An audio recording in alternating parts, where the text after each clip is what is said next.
Nate Goyard.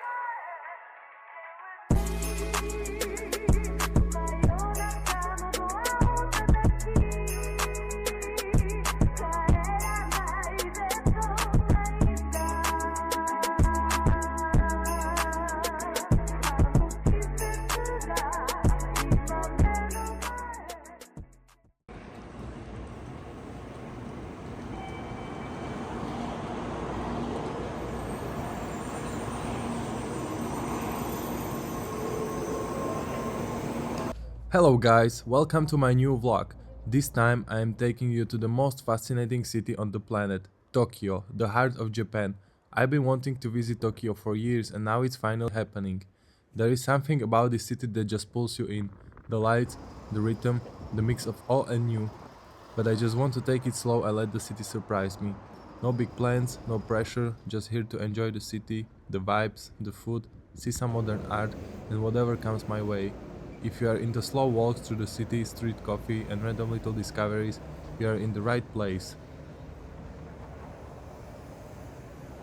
After landing, we dropped our suitcases at the hotel and went for a walk before sunset. After a couple meters we found this park which was in the city center. It's called Forme Yasuda Garden, a beautiful traditional Japanese garden that offers a peaceful escape from the city's hustle and bustle. From there, we took a scenic walk toward the Asakusa district. The road to this district is full of souvenir shops and traditional Japanese delicacies. Unfortunately, they were already closed, but still, it had a charm because it was getting dark and all the lights were turned on. That day, our goal was to see the oldest Buddhist temple in Tokyo, which is called Senso-ji.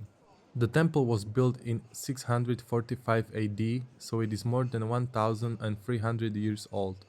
In front of the temple is an iconic entrance gate with a huge red lantern, a very popular place for photos, as you can see. The temple is a popular place not only for believers, but also for tourists. 10,000 of people visit it every year, especially during holidays such as Sanja Matsuri, one of the biggest festivals in Tokyo.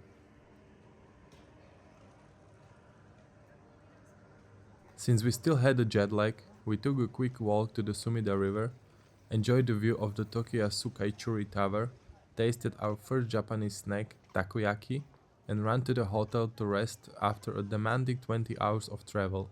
But views like this are worth it.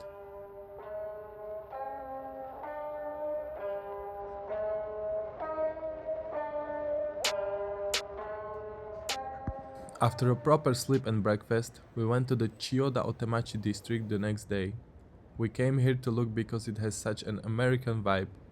The area has modern infrastructure, luxurious office buildings and hotels. Also the largest Japanese banks such as Mitsubishi UFJ, Mitsuho and large media companies are located here. You will also find Otemachi Station, which is one of the largest subway interchange stations in Tokyo. It connects 5 lines.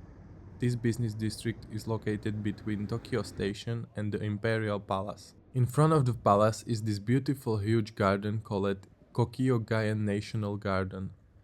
It is best known for the iconic Nyobashi Bridge that leads to the palace. It is from here that those famous photos of the palace across the moat are taken.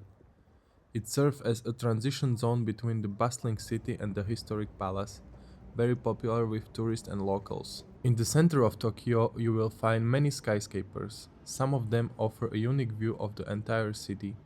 On the recommendation of friend, we went to the Tokio Metropolitan Government Office. Admission was even free and they played the famous soundtrack by Hans Zimmer.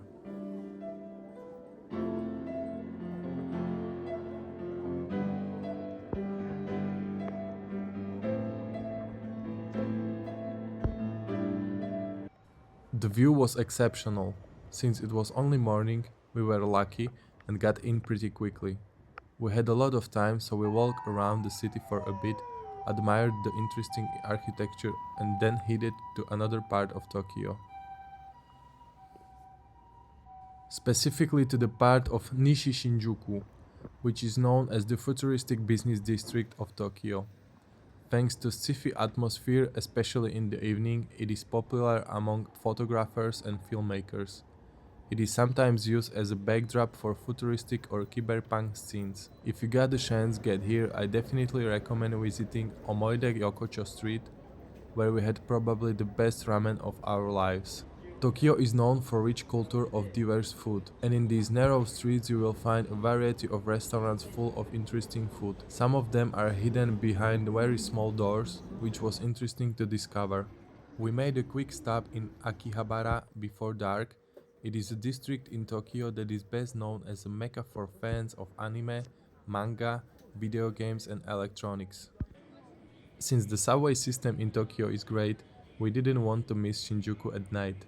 So we came to explore it again, and believe me, this place is completely different than during the day.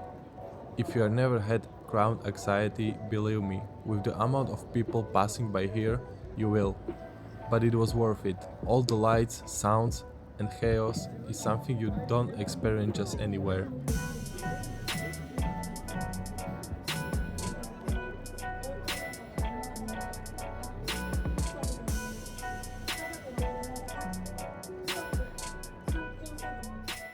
We started day 3 by making a reservation at the newly opened Modern Museum Team Lab. It is an interactive digital museum created by a collective of artists, and you can experience dreamlike interactive light and water installations where the art changes according to your movement and becomes a part of your body and senses. I didn't film inside too much because I want to enjoy it, but I really recommend a visit when you are nearby. Since we didn't have time for breakfast, right after the show we found the nearest fish market since we hadn't tasted fresh fish from Japan yet.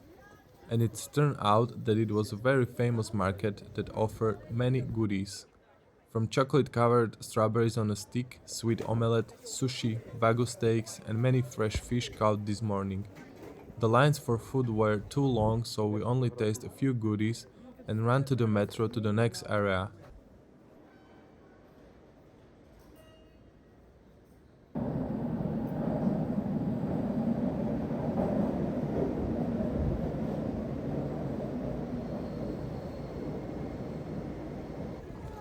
You've probably seen this pedestrian crossing before. It's one of the most famous crossing in the world, and it's called Shibuya Crossing. Even though it looks like total chaos, it's actually very well organized, and up to 500,000 people cross it every day. Shibuya is a very famous place in Tokyo. You will find here a huge LED screens, many restaurants, clubs, but it is also a paradise for lovers of streetwear style and unique pieces. Personally, I really like the way people in Tokyo dress. Everyone had a unique style and vibe. Vintage shops prevail here, which offer truly unique pieces that you can find anywhere else. If you are a fashion lover, I recommended visiting Takeshita Street.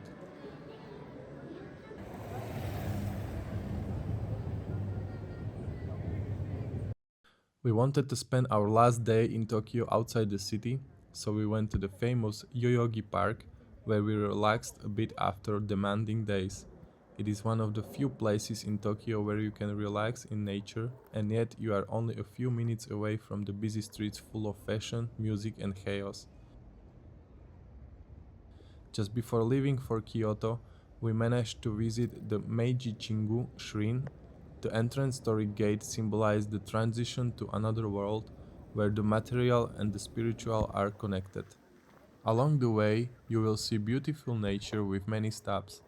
In each smaller jinja, there are usually purification fountains, which allows you to symbolically wash your hands, mouth, and heart before entering the shrine. The path is often surrounded by nature, massive trees, mossy stones, or even sakura flowers in the spring. Right in the shrine there is a ema, it's wooden tablets on which you write a wish and hang them near the shrine. The path to this shrine is like a small spiritual path that leaves you with peace. This place had a real Japanese atmosphere. Tokyo Tower is one of the most iconic symbols of Tokyo and Japan. Tokyo Tower was built in 1958 and was inspired by the Eiffel Tower in Paris. It measures 333 meters. It still functions as an antenna for various media Although the main role in digital broadcasting has already been taken over by the newer Tokyo Skytree. Not far from the tower is also the Metropolitan Shibuya Park, which is one of the oldest public parks in Tokyo and represents a beautiful combination of Japanese history, nature, and the modern cityscapes. In the middle of the park is Senso-ji Temple, a historic Buddhist temple with a rich past. In the park you will find small shrines and also blooming sakura in season. So this was our last stop before leaving for other cities in Japan. In this video I wanted to show you what you can do in 4 days in the big city. Although it's certainly not enough for a city like Tokyo, but it's enough to see all the famous places. Our next stop is Kyoto, so if my tips interested you, you can follow me for more videos from Japan. Thank you for watching.